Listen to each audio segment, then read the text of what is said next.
விஜய் சாருக்கு வந்து இப்போது ஏன் ஒய் பிரிவில் வந்து பாதுகாப்பு கொடுக்கணும்னு எல்லாரும் வந்து சொல்லிட்டு இருக்காங்க. முதல்ல அவர் வந்து மிகப்பெரிய நடிகர். அதை நம்ம முதல்ல புரிஞ்சுக்கணும்.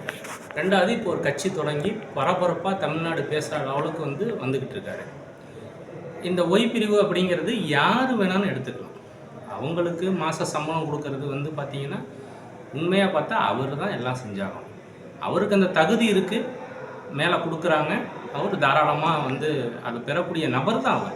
நீங்கள் கிட்டத்தட்ட பார்த்தீங்கன்னா எத்தனையோ கோடி அவருக்கு சம்பளம் அப்ராக்சிமேட்டாக தெரியல. கிட்டத்தட்ட ஒரு 200 கோடி 300 கோடி கூட சொல்லிகிட்டு இருக்காங்க.